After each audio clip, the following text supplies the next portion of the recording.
Imela, Imela, Imela, oh Jehovah Mela. Ainekele kinazi Imela, Imela, Jehovah Mela. Ainekele kinazi Imela, Imela, oh Jehovah Mela. Oshe Baba, Oshe Jehovah Baba, Oshe Baba, Jehovah aládùúpẹ́. Adúpẹ́ lọ́wọ́ bàbá torí kò ṣe Baba, Oshe Jehovah adúpẹ́ sẹ́. Adúpẹ́ lọ́wọ́ bàbá torí kò ṣe Oshe Jehovah. Nagode, Nagode, yes, Nagode, yes, Nagode, Ngogbo.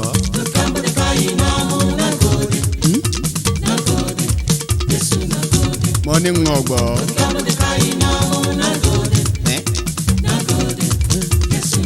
All right now.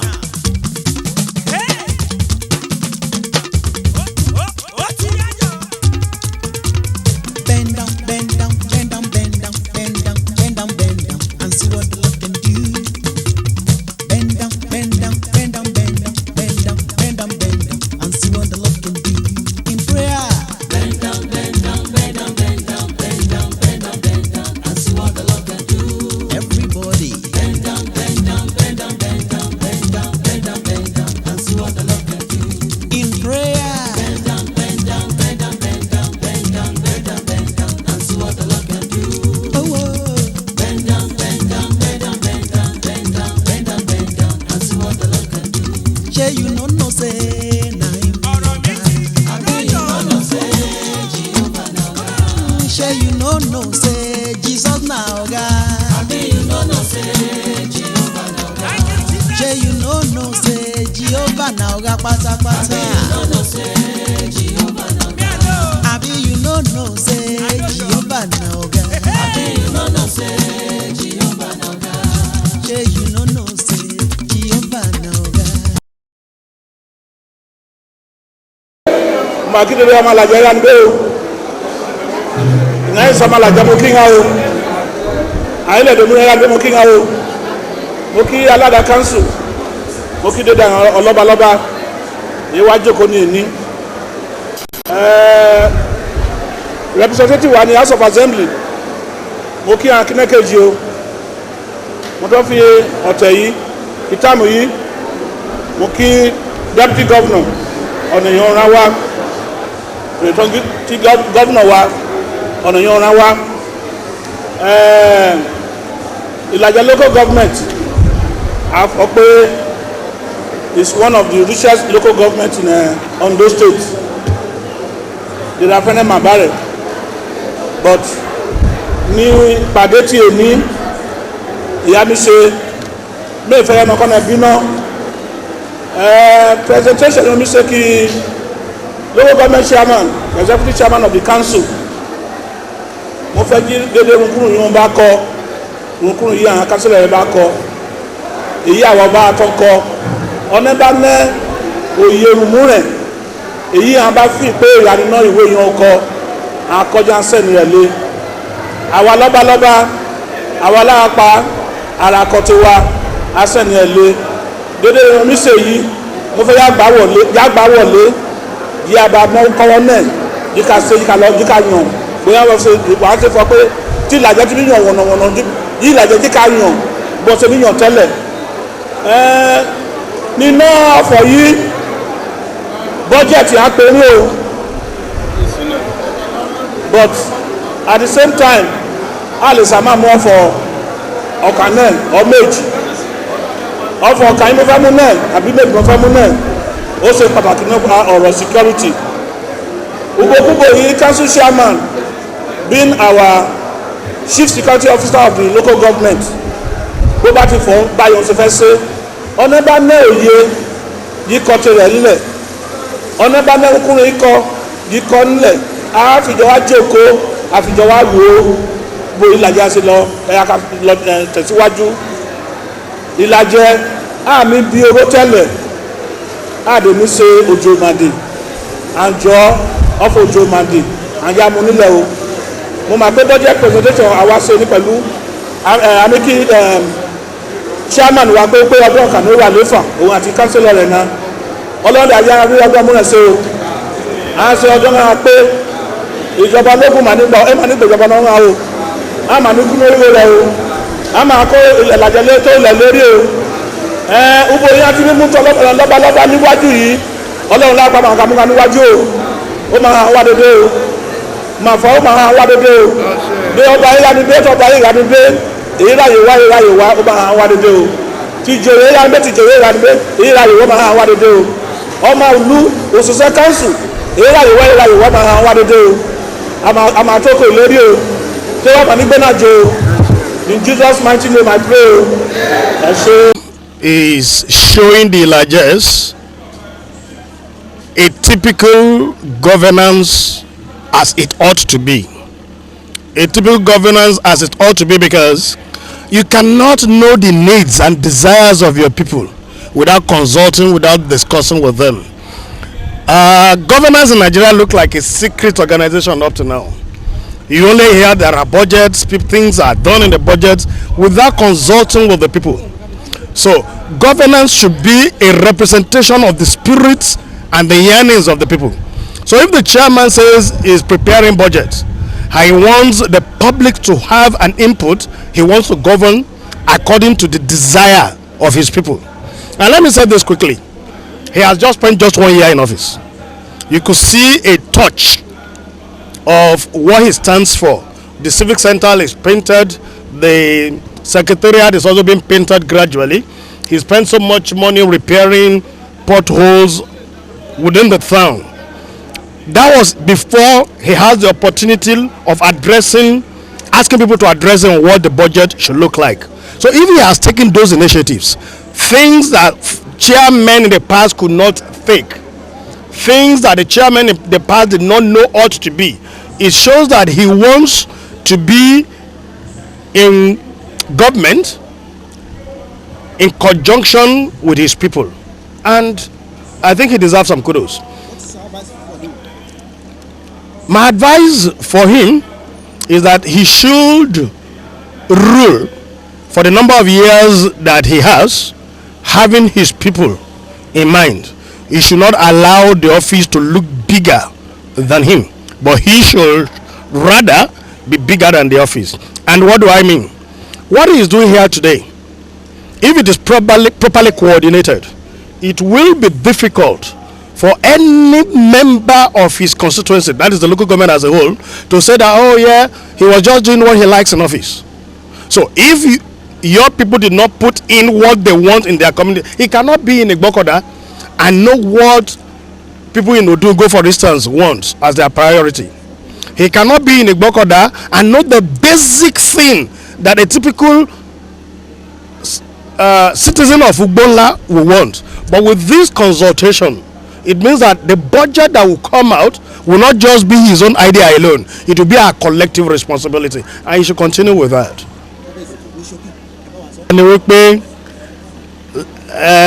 Ní àkọ́kọ́ láti gbà tá a ti bẹ̀rẹ̀ ìjọba alágbádá, àkọ́kọ́ tá a máa rí pé chairman wà lórí tó wà ní ipò, ó ń bá àwọn aráàlú sọ̀rọ̀ nípa kí lẹ fẹ́ kí ìjọba ṣe fún yín, kí làwọn nǹkan tẹ́ fẹ́ ká fi sínú budget tẹ́ fẹ́ ní ìlú yín.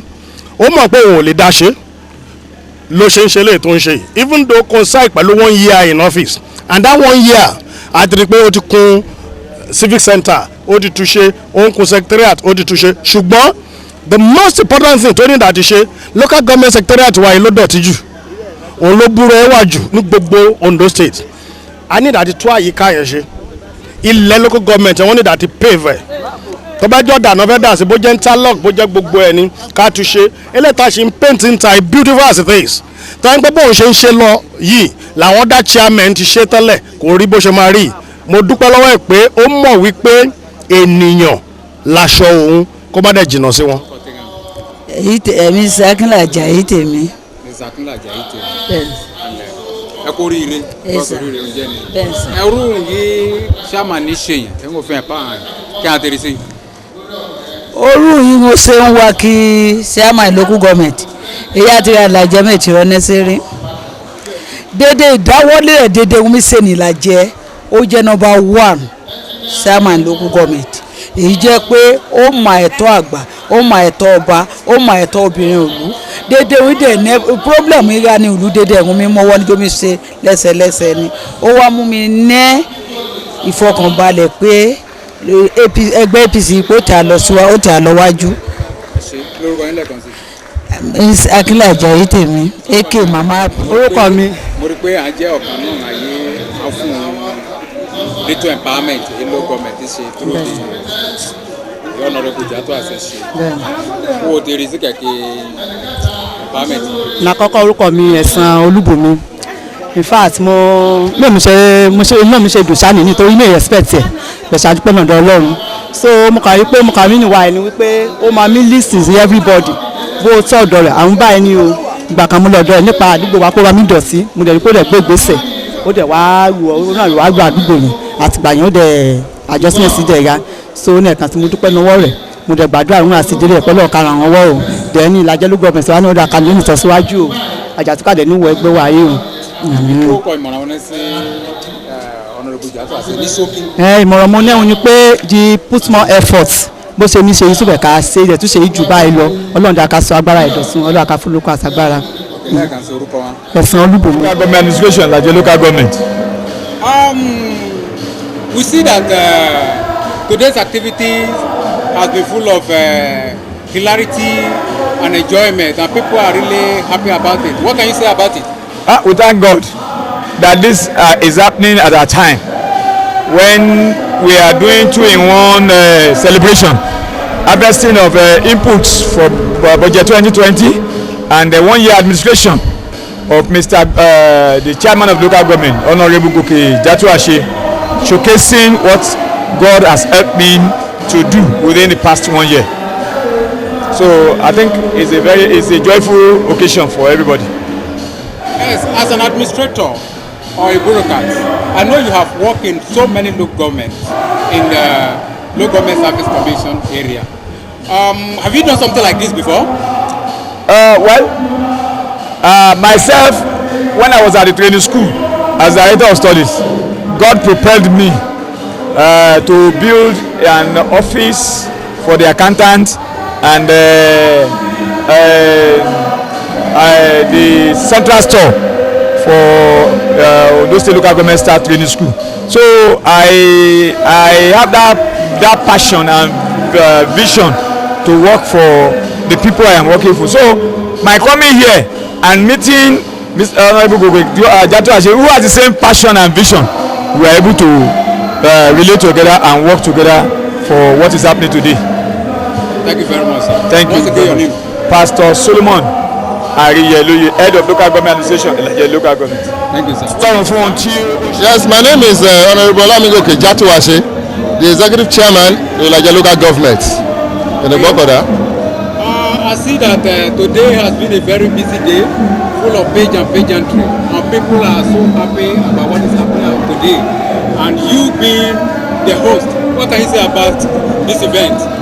Well, I just have to thank God for today's program because I have purpose in my heart that I will change the narratives of governance in Ìlàjẹ. And this is about the first time you have a chairman that is celebrating 1 year in office.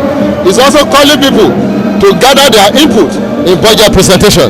And people are happy about that because that's a feedback.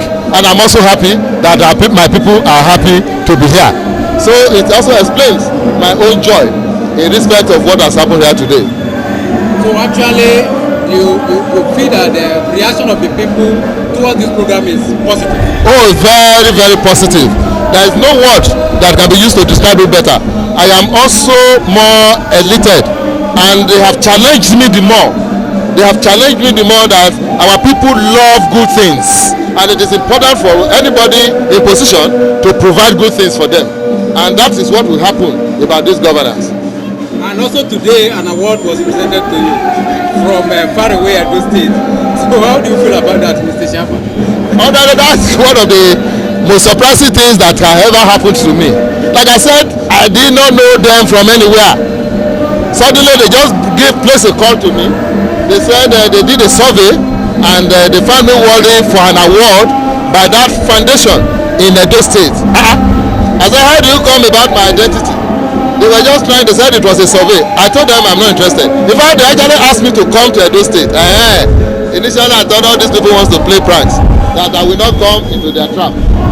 But today, for more than 3 months, about 4 months ago, they have been chasing me with this award, and I've been avoiding it. But finally, about 2 weeks ago, when they now called, and I see that these people are persistent, it's like they are serious. And I considered that, okay, they can come. Today, there's going to be a program which the local government will be celebrating. And they can come. If they come, then I will take the award. And in fact, I am very, very humbled. And I'm happy. And I'm happy, like I said, it's a joyful day for me to be honored from far away Edo State. So what advice do you have for, I know that you have just started your 3 years in office as a local government chairman, and I know that 1 by 1 to 3 tenure will come to an end. What advice do you have to other government that will be coming after you? Like I said, I have said my coming is to change the narratives. I was an ES, and when I was in LGA, that was also my vision. And my records in LGA, I'm not too sure if there's anybody that will beat it for now. And I expected a situation where they will be building on it. And this one that I am into also, I am also going to lay the foundation so that every successive government will have something to build on. I will continue to do the needful. I will continue to do the people to make our people happy. And so that when they come again, they will see something to build on and they will be developing it. So my prayer is that my successor will be willing to continue in the way that we have started. Because one thing is very important, prudency and judicious use of resources is very important. And that is the hallmark of our own administration. Thank you very much. Thank you. In everything we are doing, my wife has been quite supportive. This is empowerment for women. She has been disturbing me that anytime he's having meeting with women, they are always talking that the chairman promised them, the chairman promised them. And she said to them, chairman of the Gbagbe, oh my say, and today it has come to reality. And I'm very sure she will also be happy. She will now have something to refer to, and all of us are happy together. Tó wá síbi àṣeyẹ ti ọjọ́ ti èní, inú mi náà dùn pé àwọn ènìyàn wá wá, mo dẹ̀ rí pé inú àwọn èèyàn wá náà dùn fún ọ̀rọ̀ nǹkan tá a ṣe fún wọn, torí pé wọn ò rí irú ẹ̀ rí, kéèyàn wà nípò kó tún pè wọ́n kó máa fún wọn ní ààbọ̀ nǹkan tó ti ṣe, ó jẹ́ ohun ìwúrí. Mo dẹ̀ bẹ̀ àwọn ènìyàn pé kankan ní sùúrù díẹ̀ fún wa láti ṣe ohun tó tọ́ àti tó yẹ fún ilẹ̀ Ìlàjẹ. Ìjọba yìí kò ní já Ìlàjẹ níta mọ́, a máa ṣe ohun tó tọ́ àti ohun tó yẹ fún yín, a máa sìn yín ni. Inú mi náà dùn wípé ìrànlọ́wọ́ díẹ̀ tí a ṣe fún àwọn obìnrin yìí ó ti wà nínú ìpinnu mi láti gbà tí a ti ń polongo ìdìbò. Ọlọ́run dẹ̀ fún mi lórí ọ̀fẹ́ lẹ́ni, mo wá dúpẹ́ lọ́wọ́ ìyàwó mi torí nígbàkigbà tó máa ń bá àwọn obìnrin ṣèpàdé wọ́n máa ń rán létí pé ìgbà tá à ń polongo nǹkan báyìí báyìí ni chairman máa lóun máa ṣe fún wa o, wípé chairman ò dẹ̀ tí ì ṣe, ó lóun máa ń sọ fún wọn pé chairman ò gbàgbé pé chairman máa ṣe lẹ́ni, ó dẹ̀ ń sọ fún mi lé nǹkan tó bá àwọn obìnrin sọ ṣe fún wọn lẹ́ni báyìí. Mo mọ̀ pé inú ẹ̀ dùn fún nǹkan tá a ṣe yìí, èmi náà inú mi dùn fún gbogbo àwọn àṣeyẹ tọjọ́ ti èní. Mo dẹ̀ dúpẹ́ lọ́wọ́ gbogbo àwọn ènìyàn wa tó wá, ẹ ṣé gan-an. I'm Sir Dr. Ibukunla Omotehinse. Well, I want to congratulate the chairman of council, Honorable Jatuashe, and the APC government at the local government level. This is an opportunity to interface with the public, and this has been done. It gladdens our heart. It's a good thing. It should continue this way. We know that the administration is only performing. Can you compare his administration to his predecessor? Well, he has started well. Even if you look at the council secretariat, the outlook of the council itself is appealing. A lot of renovation has taken place, and it's already even touching the public, even besides the council itself. And this place was almost a ghost place before he came on board. I was saying, it's not a question of running down previous governments, but 1 year in this administration is better than 2 years, 3 years in some previous administration. My name is Honorable Bayo Olatunji Shegede. I'm the Secretary to Ilaje Local Government. Yeah, Secretary to the Ilaje Local Government. And as well, the Chairman Committee on is the Chairman 1 year in office. Yes. As a committee chairman, how can you rate today's event? Well, the event has been so great because hardly have you seen in the 18 local government of the state this kind of function or event. One thing that is very important about this event is that it is an event that's initiated by the chairman of the local government, Honorable Kukijatuasi, to showcase the little he has been able to do with the meager resources. You know, because of this COVID-19 pandemic, the national and international economies have been affected. And, you know, the allocation coming from the state to the federal is meager. But the little he has been able to generate, or we have been able to generate as our GR, he has used his own administrative ingenuity and, you know, the prudent management of resources to ensure that we were able to touch some areas in terms of development. We were able to fix some roads and renovate some existing structure. Like the civic center, we met that place in a bad shape, but through the effort of the current administration, we have able to revive the place and put it in a better shape.